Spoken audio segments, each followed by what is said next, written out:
Radio city podcast कड़क currency यानी पैसा। आपका पैसा भी पैसा कमाना चाहिए क्योंकि कई बार आपकी आमदनी भी रुक सकती है। रेडियो सिटी पर कड़क करेंसी का यही मकसद है, आपको फाइनेंशियल लिटरेसी देने का। मेरा नाम सलिल है और मेरे को हर बार ज्वाइन करते हैं अनिल सिंह साहब, managing editor of Zee business. बहुत ही नामचीन एक आवाज बन चुके हैं फॉर स्टॉक मार्केट इन्वेस्टिंग। और उनकी ऑलवेज ये राय रही है कि चाहे वो म्यूचुअल फंड हो, चाहे वो स्टॉक मार्केट हो, पैसिव इनकम जनरेट करना बहुत जरूरी है, जो ट्रेडिशनल फॉर्म्स लाइक गोल्ड और फिक्स्ड डिपॉजिट से शायद नहीं आ सकता। इसलिए क्योंकि इन्फ्लेशन बहुत हाई बढ़ चुका है, महंगाई जैसे बढ़ती चली जाती है, आपको उसको बीट करना होता है। और दुनिया भर में जिस तरह हम लोग इन्फ्लेशन देख रहे हैं 20-25 साल में शायद ऐसा नहीं देखा गया है। भारत अभी भी अंडर कंट्रोल है, लेकिन अभी भी कहां आप निवेश कर सकते हैं ये सुनते हैं। Stock market is subject to market risk. Please research carefully before investing.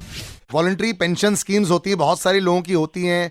लोग इसमें ऑलवेज कंफ्यूजन रहते हैं कि क्या इसमें टैक्स कटेगा नहीं कटेगा, तो इसलिए वो गवर्नमेंट वाली स्कीम्स चले जाते हैं, LIC में चले जाते हैं। ये पेंशन स्कीम्स, इसमें रेट ऑफ इंटरेस्ट तो उतना ही मिलता है, 6-7% मिलता है। तो इसमें क्या कोई फायदा है, या फिर अगर कोई ये सोच रहा है कि मेरे को रिटायरमेंट के लिए सोचना है तो पेंशन स्कीम में डालूं, या फिर मैं म्यूचुअल फंड में ही डाल रहा हूं अगर मेरे को ज्यादा हेडेक नहीं रखना है, या फिर मैं बड़े स्टॉक्स में डालूं? आप क्या रेकमेंड करेंगे सर? नहीं, आई एम श्योर आपकी उम्र तो 50 के आसपास नहीं होगी, रिटायर होने में काफी वक्त है। बिल्कुल सर।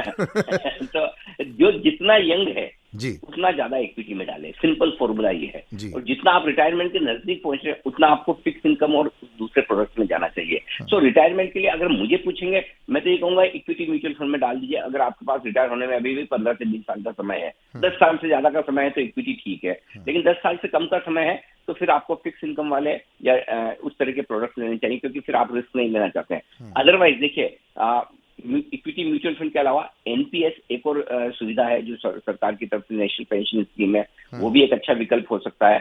और बाकी तो फिर आपको एफडी या फिर नहीं, बट टैक्स कटता है सर। मतलब कई बार बोला जाता है कि आपके जो पेंशन वाली चीजें हैं जो फाइनल में 30% नहीं कटता है, जो प्रॉफिट आपने कमाया है। ऐसे कुछ स्कीम्स होते हैं, एंड आर दे रियल?